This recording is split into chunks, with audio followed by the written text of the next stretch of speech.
તેજ અવાજનું ખૂની પરિણામ મ્યુઝિક સિસ્ટમનો અવાજ ધીમો કરવાના વિવાદમાં આધેડની હત્યા. મંગેતર આરોપી ઝડપાયો હતો. ભરૂચ શહેરના દહેગામ વિસ્તારમાં તેજ અવાજે મ્યુઝિક વગાડવા જેવી સામાન્ય બાબતે થયેલી તકરારે હત્યાનું સ્વરૂપ લીધું છે. પાડોશી યુવતીના ફિયાન્સી દ્વારા છાતીના ભાગે ટીકાપાટનો માર મારવાના કારણે 62 વર્ષીય આધેડનું કરુણ મોત નીપજ્યું છે. સુકૂન બંગલોઝમાં રહેતા મૃતક અયુબ ઇબ્રાહિમ ગુરુજી ઉંમર વર્ષ 62 એ પાડોશમાં રહેતી યુવતી ગજાબાનો ઇમરાન મંસૂરી વચ્ચે તેજ અવાજે સંગીત વગાડવા બાબતે વિવાદ થયો હતો. વિવાદ વકરતા યુવતીના મંગેતરે મોહમ્મદ સોયાબ ઇમ્તિયાઝ શેખ સ્થળ પર આવી અયુબભાઈને છાતીના ભાગે ટીકાપાટુનો માર માર્યો હતો. માર મારી બાદમાં અયુબભાઈ એ ફરિયાદ નોંધાવતા તાલુકા મથકે પહોંચ્યા હતા, જ્યાં તેઓ ઢળી પડ્યા હતા. પોસ્ટમોર્ટમ રિપોર્ટમાં આઘાતજનક ખુલાસો થયો છે. માર મારવાના કારણે અયુબભાઈના હૃદય અને ફેફસામાં ફાટી ગયા હતા, જેના પરિણામે આંતરિક રક્તસ્રાવથી તેમનું મોત નીપજ્યું હતું. ભરૂચ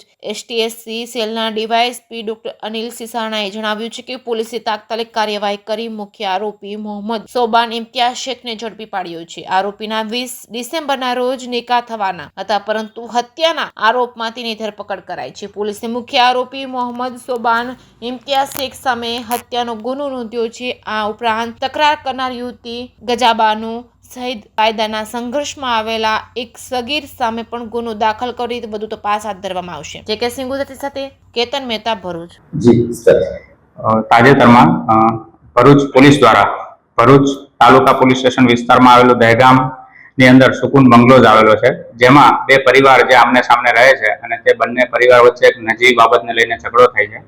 તે ઝઘડાનું કારણ મુખ્ય એવું હોય છે કે એક પરિવાર દ્વારા મોટા અવાજે મ્યુઝિક વગાડવામાં આવે છે અને જેમાં સામેવાળા પરિવાર દ્વારા વાંધો ઉઠાવવામાં આવે છે કે ભાઈ તમે કેમ આટલું વધારે મ્યુઝિક વગાડો છો, જેને લઈને ઝઘડો થાય છે. તે ઝઘડાની અંદર જે આપણા મુખ્ય આરોપી છે મોહમ્મદ સોબાન ઇમ્તિયાઝ શેખ, કે જે એક ગુસ્સામાં આવી જાય છે અને જે સામેવાળી વ્યક્તિ જે છે અયુબભાઈ, કે જેની ઉંમર પણ 62 વર્ષની છે, તેમની ઉપર આ મોહમ્મદ સોબાન ઇમ્તિયાઝ શેખ, કે જે મુખ્ય આરોપી છે, તે તેમની ઉપર વારંવાર ટીકાપાટુનો માર મારે છે અને તેમાં પણ મુખ્યત્વે છાતીના ભાગે વધુ પડતો માર મારે છે, જેના કારણે તેમની હાલત થોડીક ગંભીર થઈ જાય છે અને તે પોતે પોલીસ ફરિયાદ લખાવવા માટે આવે છે, પરંતુ ઇન બિટવીન તેમની હાલત વધારે ગંભીર થઈ જાય છે. તેથી તેમને પોલીસ હોસ્પિટલ ખસેડવામાં આવે છે અને ત્યાં હોસ્પિટલના ડોક્ટરો દ્વારા તેમને મૃત જાહેર કરવામાં આવે છે. જે ડાઉટ ક્લિયર કરવા માટે આપણે પીએમ કરાવેલું છે, કે જે પેનલ દ્વારા પીએમ દ્વારા એવો રિપોર્ટ કરવામાં આવે છે કે તેમને છાતીના ભાગે માર વાગવાથી હૃદય અને ફેફસા જે બંને ફાટી ગયા છે અને જે ફાટી જવાના કારણે જે વધારે પડતું લોહી વહી ગયું છે, જે લોહી વહી જવાના કારણે તેમનું મૃત્યુ થયું છે. એટલે આ જોઈને એવું લાગે છે કે નોર્મલ ઇન્સ્ટન્સીસની અંદર કે નોર્મલી ક્યારેય હૃદય કે ફેફસા ફાટી જાય એવી ઘટનાઓ કોઈ ઘટતી નથી.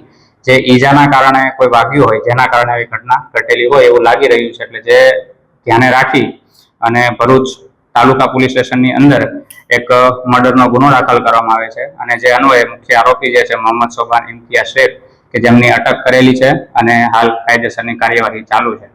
સર, બીજા બે આરોપી પર સાથે છે તેની જે મંગેતર છે સ્ત્રીને, એનું શું છે? એફઆઈઆરમાં પણ આરોપી છે. યસ, એમાં જોવા જઈએ તો જે મુખ્ય આરોપી મોહમ્મદ સોબાન ઇમ્તિયાઝ શેખ છે અને તેમના જ મંગેતર છે ગઝાલાબાનું ઇમરાનભાઈ મંસૂરી, કે જેમની ઉંમર 18 વર્ષ કરતા વધારે છે. જે બંનેના તાજેતરમાં કે 20 ડિસેમ્બર આજુબાજુ કોઈ નિકાહ થવાની પણ તૈયારી હતી.